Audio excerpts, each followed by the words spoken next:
Gheritt White had been floating 6 feet off the floor for 3 weeks. His feet and hands tingled, and his eyes burned with the flames of a dying fire. He had last heard someone speak to him as the cell doors slammed shut. He didn't remember what the uniformed man said. The words had bounced off the bars of the cell and rang through Garrett's ears. Gheritt had been talking to himself for the last few minutes. Something about getting caught, but then his ears began to tingle, just like his hands. He looked at his hands, but the fire in his eyes made him blink.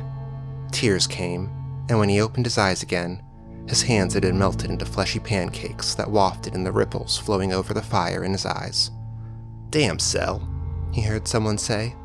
"Last time I had a good meal was 3 days ago. The food they feed you in here could kill a lab rat." Rats. He had remembered something about rats, but his ears began to ring again, and the voice speaking to him faded off into the background of his mind. In its place, there was a new sound, the clapping of hands together. He blinked hard to make out his hands again. They had disappeared, his arms connected at the wrists. He thought back to the time he went ice skating on a pond. He remembered the sound of the skates on ice, a gentle scraping away now inside his ears, trying to tear down his thoughts. There had been a woman with a white fur tube over her hands. Her wrists were like his now, the wrists of someone who had tried too many times to clap his hands. He had been applauding everyone else in life but never himself. The hands, like himself, had been put into prison, and he didn't know why. "Can't sleep in here. The smell of the musty bedroll doesn't make you sick, then the sound of the rats chewing inside the walls will keep you up. You'll wake up from your dreams to their little chomping. Sometimes I think they're chewing me."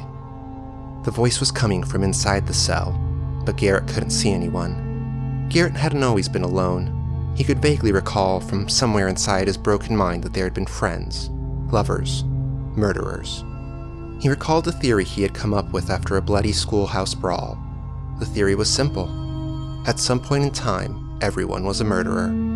Whether or not they ever felt remorse, they had all wanted someone dead. Hatred. Everyone knew the feeling of hatred. Gheritt had known hatred on that schoolyard. His beater had laughed at their bloody faces, a laugh which now echoed through his ears, rhythmically blocking out the other voice in the cell. The schoolyard was usually a place where Gheritt and his friends would play football or foursquare or something, but today, there was an edge. Maybe everyone had eaten cereal with milk that was about to go bad, or maybe there was too much smoke in the air from the Wheeling hubcap factory. Football had been extremely rough. Gheritt had gone to play foursquare after he got tackled by 5 boys who weren't his friends. But today, even foursquare had an evil twist. The top square today had become habituated to making fun of the first square. Gheritt had decided that it was an evil day. When his beater started to push him around, he exploded. Hatred flowed from his eyes, his hands and his feet began to tingle. All of his coordination left him, and his face was beaten to a bloody mess.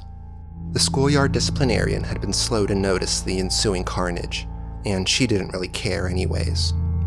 Gheritt would have killed him if he could have. He would have torn out the eyes of his beater. He would have made him pay for his abuses. But his hands began to tingle. He couldn't feel his feet, and he began to float off the ground. Everyone was a murderer, but Gheritt couldn't remember his reason for why that was so. He thought it was something about hands, the passion for justice. His hands and feet had begun to tingle, and he was floating farther off the floor.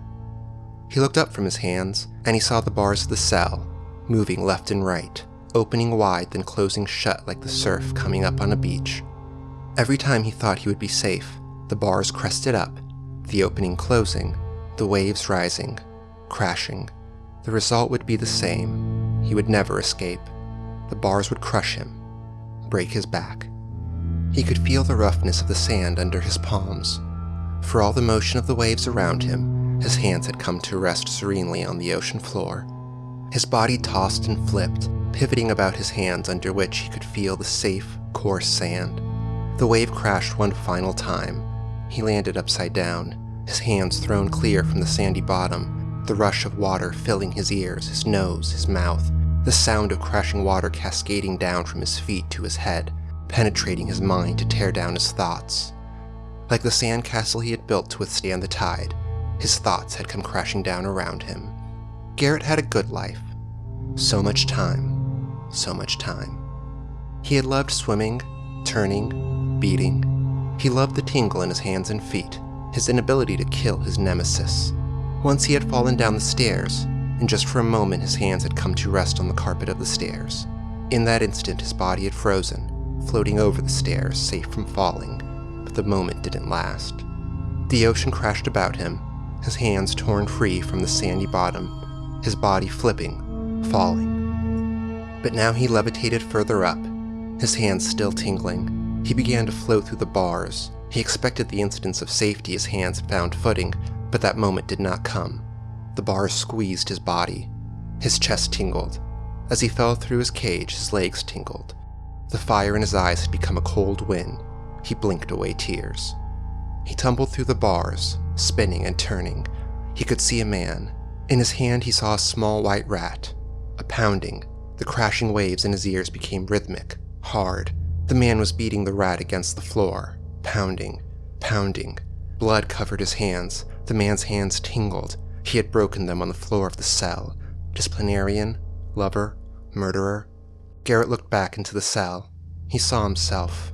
Disciplinarian, lover, murderer. He had killed his nemesis.